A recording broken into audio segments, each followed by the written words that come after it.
அரசு பதில் என்பது எங்களுக்கு நீங்கள் தான், நீங்கள் பதில் சொல்லணும். ஏன் அப்படின்னா இது வந்து இன்னும் உங்கள்கிட்ட கோரிக்கைங்கிறவங்க தான் போயிட்டு இருக்குது, போராட்டத்தை நோக்கி போகவே இல்லை. போராட்டம்னு போச்சுன்னு சொன்னால் அப்புறம் காவல்துறை எல்லா துறையும் வரும், நீதித்துறை எல்லாம் உள்ள வரும், அரசாங்கத்துக்கு ஒரு தர்ம சங்கடத்தை கொண்டு வரணும். இன்னும் சொல்லப்போனால் தேர்தல் இன்னும் பக்கமாக இருக்குது, 8 மாதம் தான் இருக்குது. இவங்க அடுத்த கட்ட முடிவு என்ன சொல்கிறாங்கன்னா எவனுமே ஊருக்குள்ள ஓட்டு கேட்டு வரக்கூடாதுங்கிறாங்க. இதனுடைய அடுத்தபடி என்ன சொல்லுவாங்கன்னா ஓட்டி மிஷினை கொண்டு அப்படி தான் அன்னூரில் பண்ணாங்க, உள்ளே வராதிங்கன்ட்டாங்க. அப்போ உங்களுக்கு சிக்கலாக போயிடும். அது அதை நோக்கி தான் போயிட்டு இருக்குது. இப்போ தேர்தல் வருது, அப்போ நீங்கள் தான் தேர்தல் அதிகாரியாக இருப்பீங்க. ஓட்டு கேட்டு எவ்வளோ உள்ள வரக்கூடாதுன்னு சொல்லும்போது நீங்கள் தான் வந்து பேச்சுவார்த்தை நடத்தணும். அன்றைக்கி என்ன சொல்லுவீங்க, நாங்கள் உங்களை வந்து பார்த்தோம், எங்கள் பட்டாவே நீ நிபந்தனை எனக்கு கொடுக்க முடியல, இவனுக்கு ஓட்டு வாங்கி என்ன பிடிங்கிட்டு போகிறாங்க அப்படிலாம் கேட்பாங்கல்ல. அந்த மாதிரி ஒரு சூழல் வரும். அதனால் இப்போவே எல்லாத்தையும் சொல்லிவிட்டு நீங்கள் ஒரு வாரத்துக்குள்ள சொல்லுங்கள், இல்லை 10 நாள் எடுத்துக்கங்க, இல்லை 15 நாள் எடுத்துக்கங்க. நீங்கள் வந்து நான் எழுதி போட்டால் பதிலே வரலாம் வராதுங்க. தமிழ்நாடு அரசுடைய நிர்வாகம் அதெல்லாம் குட்டிச்சவராகி போய் வெகுகாலம் ஆயிடுச்சு, ஒரு வேலையும் நடக்காது. நீதிமன்ற உத்தரவு வருஷக்கணக்காக நடைமுறைப்படுத்தாது இருக்கிறாங்க. நீதிமன்ற உத்தரவை பாட்டுக்கு எடுத்து போட்டுட்டு ஒண்ணுமே கண்டுக்காத இருக்காங்க. அதனால என்ன சொன்னா, நான் மேலே எழுதியிருக்கேன்னு சொன்னா நீங்க எழுதிட்டே இருக்கீங்க, அதெல்லாம் ஒண்ணுமே நடக்காது. அப்போ நீங்க தான் வந்து மறைமுகமா போராட்டத்துக்கு தோன்றீங்கிற மாதிரி ஆகும். நான் என்ன சொல்றேன்னா, நீங்க ஒரு நாள் சொல்லுங்க, நீங்க எழுதியிருக்கிறதுக்கு பதில் சொல்றது உங்களுக்கு தெரியும். ஒரு கடிதம் எழுதுனா அதுக்கு இத்தனை நாள் பதில் சொல்லணும்னு இருக்குது. உங்க பணிகளை முடிப்பதற்கே உங்களுக்கு வந்து உத்தரவு இருக்குது, இத்தனை நாள் இந்த பணியை முடிக்கணும்.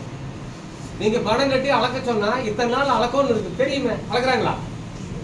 அது கோர்ட்டுக்கு போய் கோர்ட்டு உத்தரவு போட்டு இருக்குது, அதை வாங்கி வச்சு அளக்கிறது இல்லை. ஆர்டிஐல பதில் கொடுக்கணும்னு இருக்குது, பதிலே கொடுக்கறது இல்லை. கொடுக்குறப்ப என்ன சொல்றாங்க, எங்களிடம் தகவல் இல்லைன்னு கொடுக்குறாங்க, அது சட்டவிரோதம் அவங்களுக்கு தெரியும். அப்பீல் போய் கடைசியாக ஆணையத்துக்கு போச்சுன்னா வேலை போகும், 25,000 அபராதம் கட்டணும். அதையெல்லாம் தெரிஞ்சிருந்தோம் பதிலே சொல்லாது இருக்கிறாங்க. அப்போ என்னன்னா, நாங்கள் எழுதியிருக்கிறோம்னு சொன்னதெல்லாம் வந்து இந்த பிரச்சனைக்கான தீர்வே கிடையாது. எழுதுனா உங்களுக்கு பதிலே வராது.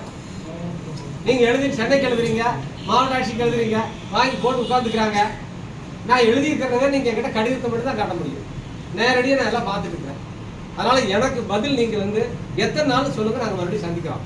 நான் கலந்து அதெல்லாம் நீங்கள் கலந்துக்க, நாங்கள் வேணும் உட்காந்துருக்கோம், நீங்கள் எல்லாம் கலந்துக்குங்க. போய் மாவட்ட ஆட்சிட்டு பேசுங்க, தொலைபேசியில் பேசுங்க, இல்லை பக்கம் தானே, ஒரு நீங்கள் நேர்லேயே போய் கேட்டு வாங்க. சாயங்காலம் வரைக்கும் இருக்கலாம்ல, நாங்கள் காத்துருக்கோம், இங்கேயே அமைதியாக காத்துட்டு இருக்கிறோம்.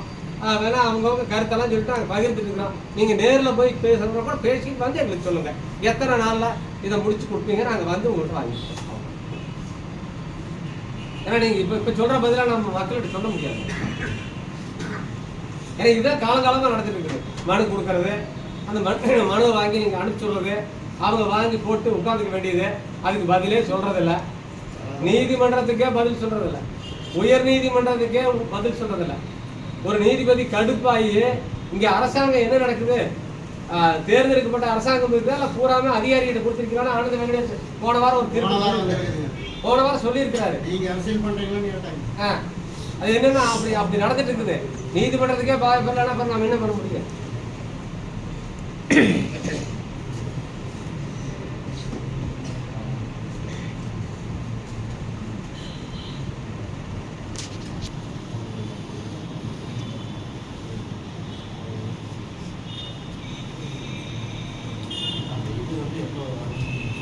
மறுபடியும் நாங்கள் உங்களை சந்திக்க வரும்போது அந்த 2 நீங்கள் ஐயா பிரிவு நீங்கள் எடுத்துடலாங்க ஐயா, இங்கே அது ஒன்றும் பிரச்சனை இல்லை.